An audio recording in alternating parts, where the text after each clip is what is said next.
નમસ્તે મિત્રો, આજે આપણે કેટલાક ક્વેશ્ચન જોઈશું. હવે એ પરીક્ષાલક્ષી છે અને પરીક્ષામાં ઘણી વખત પૂછી પણ શકાય અને ના પૂછાય તો પણ આવા પ્રશ્નો પૂછી શકાય એવું માર્ગદર્શન પણ આપણને મળતું હોય છે. તો ગીવ ઓપોઝિટ જેન્ડર ઓફ ગુલાબ.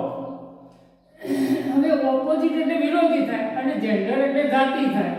તો વિરોધી જાતિ આપો તો ગુલાબ એટલે બળદ થાય. તો બળદનું વિરોધી શું થાય? તો ખરેખર કાઉ થાય. પણ અહીંયા કાઉ શબ્દ નથી, પણ અહીં હાઇફર છે. તો હાઇફર એટલે વાસરડી થાય. એટલે વાસરડી થાય તો આ વાસરડી જે છે એ વાસરડી એનું ઓપોઝિટ જેન્ડર ગણાય. એટલે ઓપ્શનમાં એટલું જ છે. એટલે આપણે અહીંયા વાસરડીનું ઇંગ્લિશ હાઇફર થાય એ એનો જવાબ. હવે give plural form of sheep. Sheep એટલે ઘેટું થાય. હવે મિત્રો યાદ રાખો, મોટાભાગના બહુવચન આપણે જ્યારે શીખતા હોય ત્યારે એક વાત યાદ રાખો કે તે બહુવચનની અંદર જુદા જુદા નિયમો છે. સામાન્ય રીતે દાખલા તરીકે કાઉ હોય તેનું બહુવચન કાઉસ થાય, એટલે એસ લગાડવાનું. હવે વાઇફ હોય તો એનું બહુવચન એફી હોય એ કાઢ નાખી અને વાઇફ. સામાન્ય રીતે એસ લગાડી દેવાનું. દાખલા તરીકે ગર્લ હોય તો ગર્લ્સ થાય, તો એ એસ લગાડી એટલે થઈ જાય. પણ કેટલાક એવા પણ છે કે જેને આવા નિયમો લાગુ પડતા નથી. તો છીપનું બહુવચન શું થાય? તો છીપ જ થાય. જે અનિયમિત છે, જેને કોઈ નિયમો લાગુ પડતા નથી. હવે છીપનું બહુવચન છીપ જ થાય. છીપ એટલે ઘેટું થાય, છીપ એટલે ઘેટા પણ થાય. Indian culture is as old as ખાલી જગ્યા. હવે આપણે આમાં વાક્ય જુઓ કે ઘણી વખત આપણે એવું કહેતા હોય ગુજરાતી ભાષામાં કે કાળું કાળું મેષ. તો કાળું કાળું મેષ એટલે શું? તો મેષથી કોઈ કાળું ખરું? ના. એટલે આપણે ઉપમા આપી કે ભાઈ મેષ જેટલું કાળું છે. બરાબર? તો આ આપણે એમ કહીએ કે આવું ઉપમા આપવા જેવું હોય તો એવા વાક્યો જે છે કે ભારતીય કલ્ચર જે છે એ હિલ એટલે ટેકરી થાય. તો ટેકરી એટલે આપણે એમ કહીએ કે પર્વત જેટલું જૂનું છે. જૂનામાં જૂનો શું? તો પર્વત.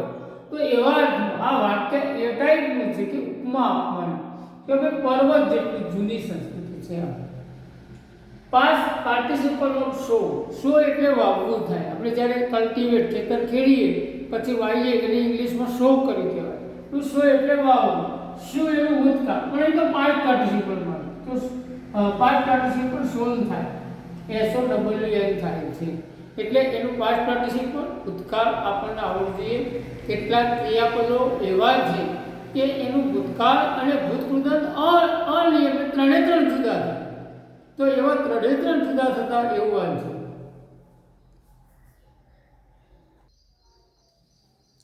મિત્રો અહીંયા એક વાક્ય આપ્યું છે અને ચેન્જ ધ વોઇસ કરવાનું. ચેન્જ ધ વોઇસ એટલે એક્ટિવ વોઇસ હોય તો પેસિવ વોઇસ, પેસિવ વોઇસ હોય તો એક્ટિવ વોઇસ કરવાનું.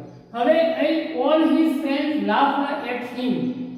હવે લાફ્ડ એટ હિમ તો અહીં સાદો ભૂતકાળ છે. આ પહેલા યાદ રાખો. બીજું એક્ટિવ વોઇસ છે એવું શોધવું હોય તો શું કરવું? તો એના મિત્રો હસ્યા. કોણ હસ્યું? તેના મિત્રો હસ્યા. તો તેના મિત્રો જે છે બધા તેના મિત્રો, તો આ કર્તા છે. એટલે ઇંગ્લિશમાં આપણે એને સબ્જેક્ટ કહીએ છીએ.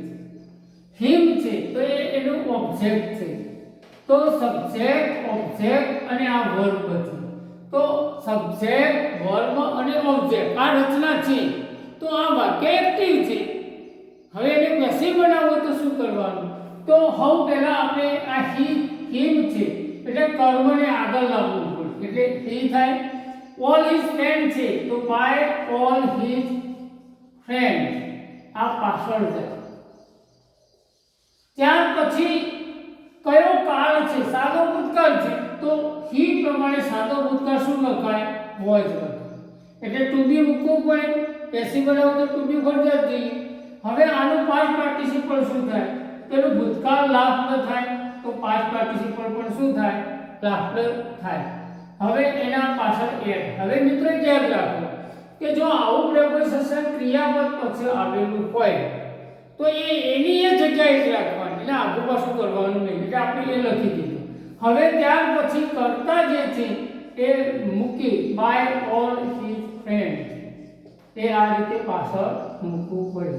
તો આ રીતે આનું પેસિવ થાય. ટૂંકમાં એક્ટિવમાંથી પેસિવ બનાવવું હોય તો શું કરવું પડે? તો કર્મ જે છે એને આગળ લઈ જાય, કર્તા જે છે એને પાછળ લઈ જાય, એટલે આપણે પાછળ લઈ જાય. હવે લાભનો ભૂતકાળ છે તો અહીં પાસ્ટ પાર્ટિસિપલ એનું બનાવી દો કે બે એક જેવા હોય તો કોઈ વાંધો નહીં, અને ટુ બી ક્રિયાપદ મૂકો. હવે કાળ પ્રમાણે ટુ બી ક્રિયાપદ શું આવે? વોઝ આવે. હી પ્રમાણે અને કાળ પ્રમાણે તો વોઝ આવે. અને એટ જે જગ્યાએ પ્રિપોઝિશન છે, દાખલા તરીકે ક્રિયાપદ પછી છે તો ક્રિયાપદ પછી મૂકી દેવાનું, એટલે પેસિવ રચના થઈ જાય.